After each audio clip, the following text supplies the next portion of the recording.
kita kali ini akan membahas tentang apa itu saham.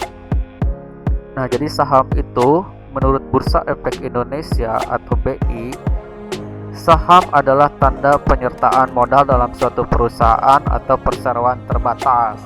Nah, karena kita ikut tanamkan modal, maka kita punya klaim atas pendapatan perusahaan, klaim atas aset perusahaan, dan berhak hadir dalam rapat umum pemegang saham atau RUPS.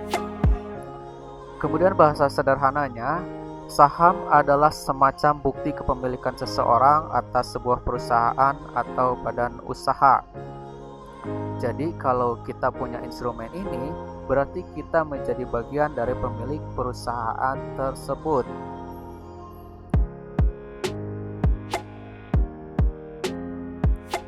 Kemudian jadi inilah kenapa sering disebut sebagai surat berharga gitu.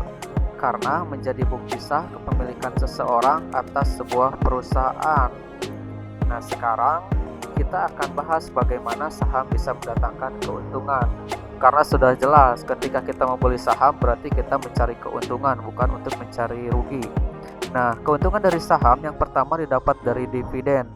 Dividen merupakan pembagian keuntungan yang diberikan perusahaan dan berasal dari keuntungan yang dihasilkan perusahaan. Nah, dividen ini biasanya diberikan setelah mendapat persetujuan dari pemegang saham dalam RUPS. Jadi ketika akan dibagikan dividen biasanya itu selama satu periode, yaitu 1 tahun. Nah, biasanya sebelum dibagikan dividen akan ada rapat pemegang saham.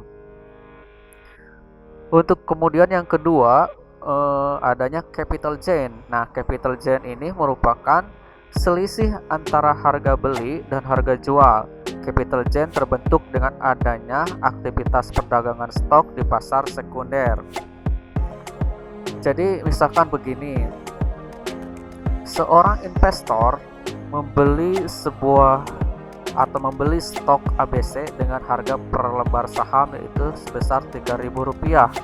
Kemudian menjualnya dengan harga 3.500 per lembar saham, yang berarti pemodal tersebut mendapatkan capital gain sebesar Rp500 untuk setiap stok yang dijualnya.